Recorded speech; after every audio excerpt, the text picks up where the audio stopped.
Good morning, first grade. So today we are going to be reading chapter 17 of our ongoing series, The Secret Garden. So I am going to open the book, and we are in part 4, which is the very last part of our story. So it's titled Colin in the Garden. All right. Unfortunately, Mary and Dickon had to wait a week before they could take Colin into the secret garden. The weather turned cold, too cold to go outdoors.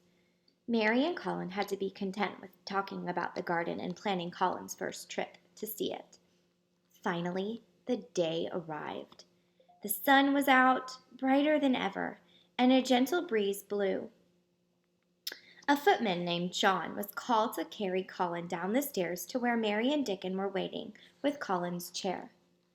Once Colin was settled in his chair, he made an announcement to Mrs. Medlock. "I am going out into the gardens with Mary and Dickon today," he stated. "If the fresh air agrees with me, I may go out every day. When I am out, none of the other servants or gardeners should be anywhere around. Everyone must keep away until I send word that they may go back to their work." "Very well," she told him. Outside the manor, Dickon pushed the chair slowly and steadily along the path. Mary walked beside the chair and pointed out everything along the way. Colin leaned comfortably against a cushion and let the sun warm his face. "The fresh air is wonderful," he said, taking in a deep breath.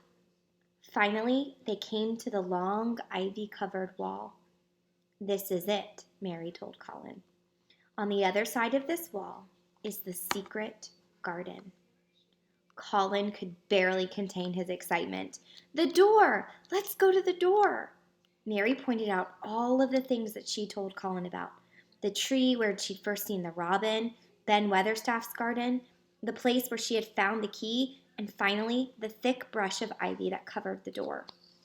"Here it is," she sang excitedly, pushing the ivy away and revealing the thick wooden door. Colin clasped his hands together excitedly. And here is the picture of them going into the secret garden, Colin in his wheelchair.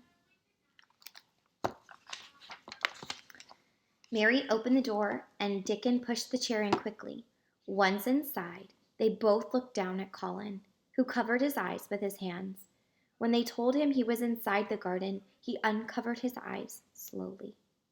"Oh!" Colin gasped in delight. He looked around and around, not knowing what to say first. It was indeed a beautiful sight.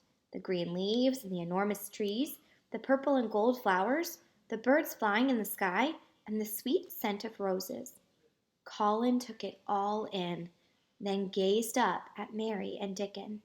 His smile was wider than ever, and his dark eyes twinkled in the sunlight. "I will get better," he announced to them. "I will get better, and I will live forever and ever and ever." Dickon pushed Colin's chair into the shade under the apple tree.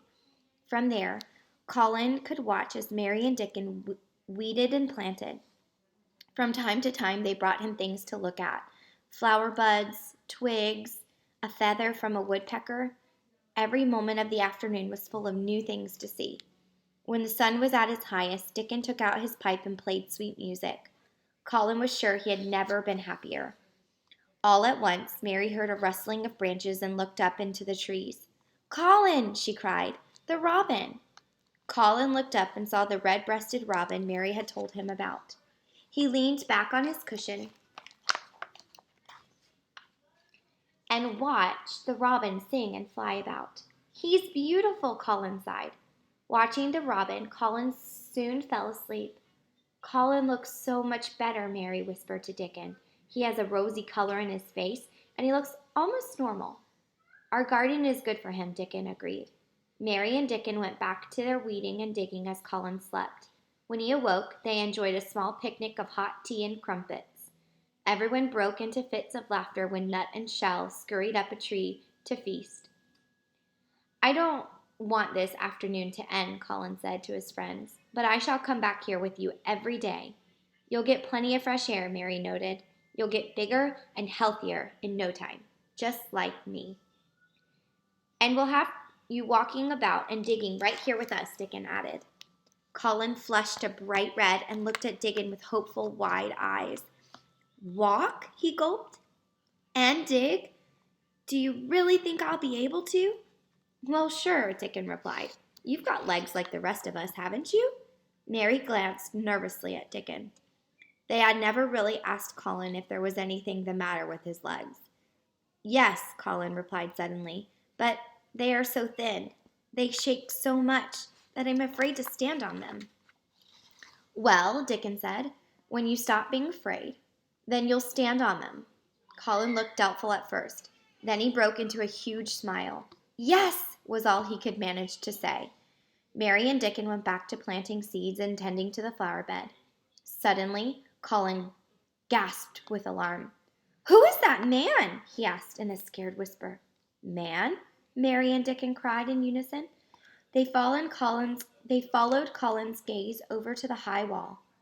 It was Ben Weatherstaff, standing on a ladder on the other side of the wall. He was glaring at them as if he were very, very angry. All right, that is the end of chapter 17 and the end of our readings for this week.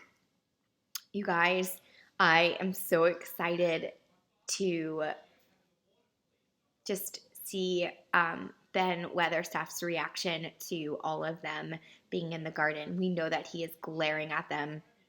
He is angry with them, and I want to know more. I want to know what happens, but you guys are going to have to wait until next week to find out. I love you guys. I miss you so, so much. I'm going to be sending something in the mail to you guys. I want you to be looking for it. I miss you all. I hope you have a great day.